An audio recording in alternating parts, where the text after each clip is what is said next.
All right, great to be here, and thanks everyone. Yeah, so I'll be talking about some of the work that my students and I are doing at Western Washington University, and we're looking at snow darkening across the Cascades, and we also have work in the polar regions where we're applying a lot of similar methods. So two of my students are actually down in Antarctica right now. Next slide, please. Or can I advance myself? Okay. So today I'm going to be focusing on our work on snow darkening here in the Pacific Northwest and focused on some of the stratovolcanoes in particular. Next slide, please. As you all know, and as we just heard, seasonal snow is extremely important here in the Pacific Northwest as it supports mountain ecosystems and the downstream ecosystems from these headwater systems. So snowmelt is an important contribution to regional watersheds, and especially in terms of regulation of stream temperature, which is important for salmon spawning habitat.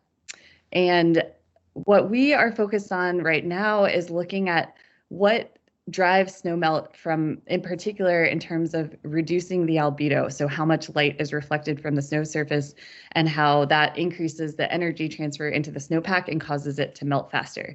So a lot of this comes from what is within the snow and what's growing on it and what is deposited on it.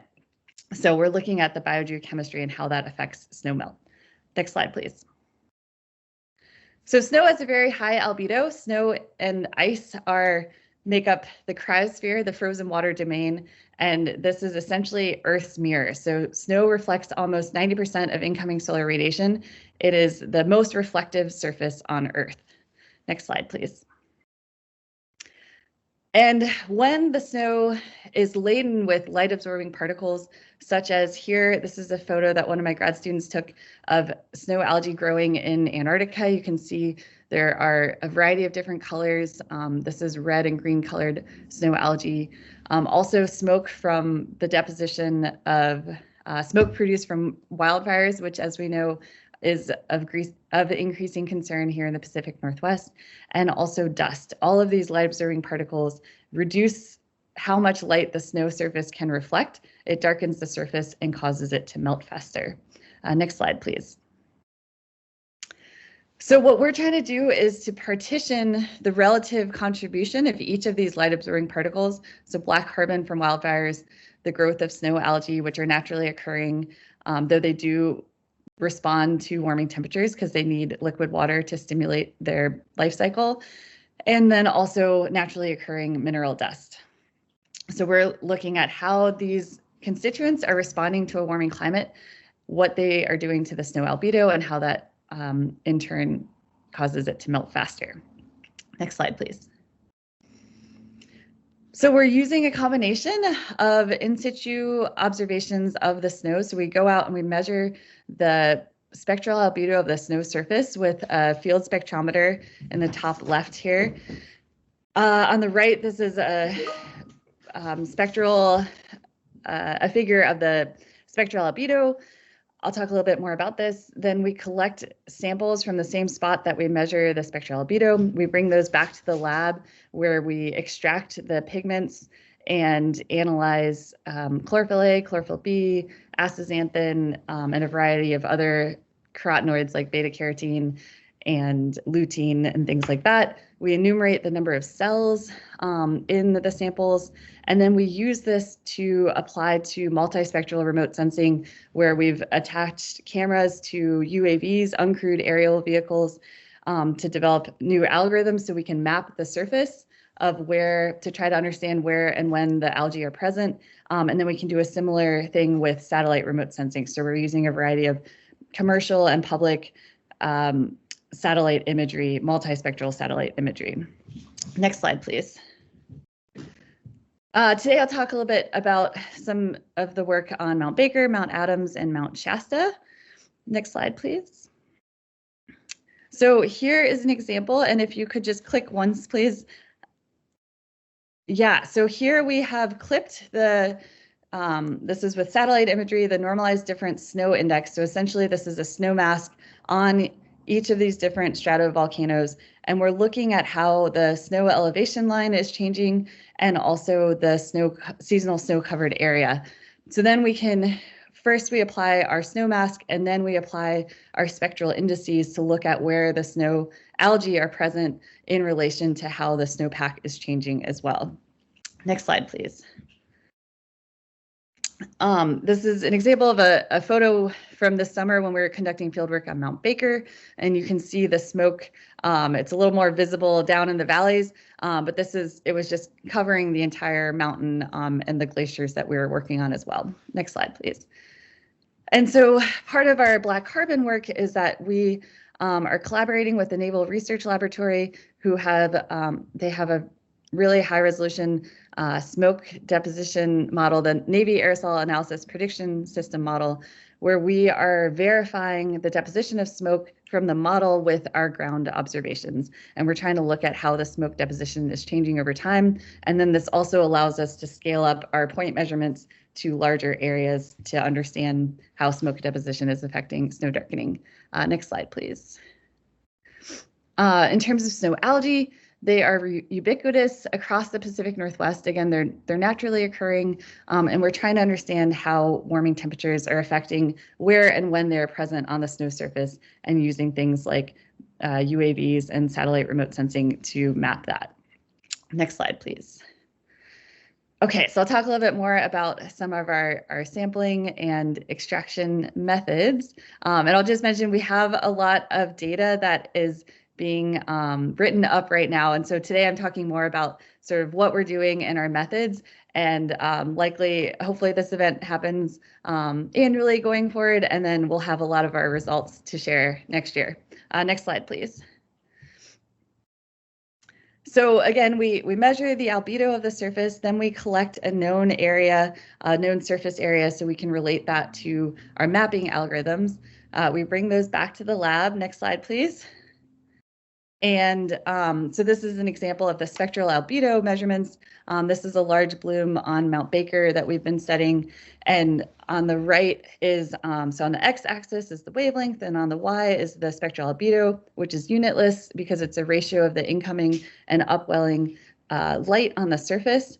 And you can see that relative to clean snow, which is the black line, the snow covered with algae have a much lower albedo. It could be reduced by up to 60% here. And then these really, you can see the photosynthetic pigments, which are those unique absorption features in the albedo. Next slide, please. So we melt and filter the samples, we shock freeze them, and then we grind them up to extract the pigments. They have a very strong cell wall, so they need a lot of grinding. Next slide, please. And then here you can see we extract them, and then we analyze them with a liquid chromatography quadrupole time of flight mass spectrometer that is in a shared instrument lab here at Western Washington. Next slide, please. Oh yeah, here's a video of my students grinding up the filters, which helps to break down the cell wall so we can extract those pigments. Next slide, please. So what we're doing is we're looking at how over the summer season, how the pigments and cell concentrations vary over time. And this is some work that my graduate student Shannon Healy published last year, where we were looking at pigment and cell concentrations on Bagley Basin. And you can see there's a clear peak. This was in this summer, it was in early July, a peak in the chlorophyll A and astaxanthin and cell concentration. And then this starts to wane. And so, again, we're trying to understand where and when the algae are present to understand their impact on albedo and snowmelt and how this is changing year to year. Next slide, please. Okay, next slide, please. And so then we can relate this with, here we've modeled the albedo. So we're also comparing our field observations to process-based models to try to better inform the parameterization of the model. So this was using the snow ice aerosol radiation model. And then the gray bands are the bands of the multispectral camera that we flew on a drone in order to map where the algae were present here in this basin. Next slide, please. And one more click. Thanks. So here you can see, then we calculate the radiative forcing. So that's the extra energy present due to the presence of the algae, so the extra energy at the surface. And you can see that our average instantaneous radiative forcing values are on par with dust, which is often, if you've heard about the dust events in southwestern Colorado, where there's dust from Utah getting blown onto the snow surface in the southern Rocky Mountains, the algae have a similar impact on snow, on the radiative forcing of the snow.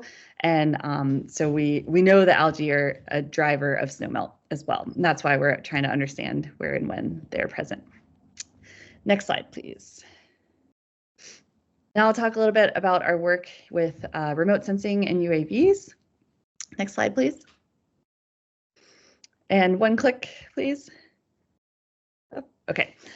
So we are flying multispectral cameras on UAVs. And next slide, please. And so then here is, for example, we're using the optimized red-green index that Shannon, as part of her work, came up with, and we're using this to map the snow algae. Here on the left, this is actually an image from some work in Alaska that we were doing last summer, where the bottom image is a SkySat image. So that's a commercial satellite launched by Planet, and it has a spatial resolution of 50 centimeters. And then we overlaid our UAV imagery that has a spatial resolution of about 3 centimeters. And we're trying to compare the ability to detect and map the algae across these different spatial scales. So yeah, we're finding, in particular, you can imagine the UAVs are extra useful because the spatial resolution is just that much higher, but we can cover more area with the satellite remote sensing as well. Though there are challenges there then with clouds and things like that. Next slide, please. Here's an example of where our spectral index has been applied on the right, and then on the left is the true color image. And so we're finding pretty good, pretty high efficiency in terms of mapping the presence of algae using the multispectral imagery and the bands that we have available. We have a new hyperspectral sensor that we're going to be flying this summer, which should even increase this more because it'll have even more spectral resolution. Next slide, please. So then we can scale up to our satellite bands. So again, here, the gray boxes are the Sentinel-2 bands, and each different satellite sensor has a different spectral and spatial resolution. So some of our NASA-funded work is to compare a variety of different sensors that have differing band resolution and spatial resolution. And we have some pretty exciting work with that again is going to be published soon, and then I could present that next year. Next slide, please. So this is some of the results we have with Sentinel-2, which is a public satellite run by the European Space Agency. And thanks. And so we can look at over time. So we used our UAV methods to develop this algorithm that we're applying to the satellite imagery. And you can see that this is essentially a snow darkening index, and that it peaks in the summer as we would expect. The albedo of the snow is lower as the snow melts. So there's an increase in darkening, but this is actually separate from albedo. So we're actually looking at light absorbing particles separately from the albedo as well. And this is where then we can compare this to our smoke deposition with the models as well, and our algae indices. Next slide, please. And one click, please. So here we have our normalized difference snow index, so our snow mask, and then overlaid on top of that is our optimized red-green index to look at where the snow algae are present on top of the snow. Next slide, please. Then here's an example of, oh, this is still Sentinel-2, but then we use our ground measurements to do an accuracy assessment to see if what we're seeing with our spectral indices is the same as when we're on the ground. Next slide, please. these are some of the other snow biogeochemical measurements that we're collecting. Next slide, please. And they vary by time and space. And click, please. And one of the things we're trying to do is that in order to increase the sampling resolution that we have and the data from the ground is an NSF funded project that I have is we've developed a robotic sampling device to fly on a UAV to collect snow samples and retrieve them from places where it's hard to access. So we're trying to increase our in situ observations with technology like this. And these students are at the Colorado Space Grant Consortium. Next slide, please. So with that, yeah, I'll just say this is, again, sort of about the work that we're doing. We have a lot of exciting data. We have like thousands of samples that my students and I have been working to analyze, and we'll have a lot of results coming up soon. And I look forward to presenting those in future years. And thank you for having us here. And I'm happy to answer any questions. And I'll just mention that, again, these light absorbing particles vary in space and time. And that's what we're trying to understand is where and when they're present and what that means for snow albedo and snowmelt. And just a couple more slides. I want to just thank my students. Yes, thanks funding agencies and also all of the students who have put a lot of hours into the field and lab work. Thank you. Great presentation. One more slide, actually. Yeah. Thank you so much. That was fascinating. Do we have any questions here in the chat? Let me see, pull up my chat quick. I was really interested in that pigment extraction process. How long is that from beginning to end? Yeah, so I usually say for every day of fieldwork, it's at least a month of lab work. So, okay. Yeah, okay. Yeah, there's quite, yeah, yeah, between the filtering and then the extraction and analysis on the LC-QTOF. And we usually collect about at least 10 samples in a day, and each one, then we have 3 analytical replicates. So it just, yeah, increases the time.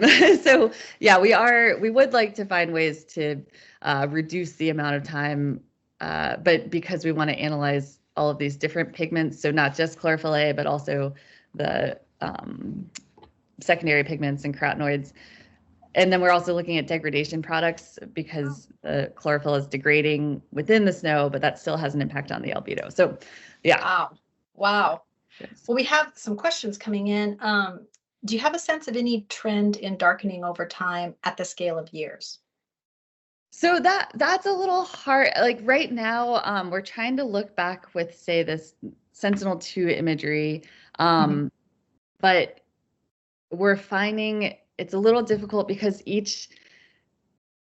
the number of images we have is, dependent on cloud cover and also just the repeat frequency of the satellite sensor. So, for example, one of the commercial satellites that I have a tasking contract with now, SkySat, each image is quite expensive. It's somewhere around $500. And so we're trying to collect more of those, but then, even when I submit a tasking request, there's a delay. So anyways, basically to say that's what we're trying to explore. It's a little difficult given that there's not always an image at the same time each day, each year, if that makes sense. Okay.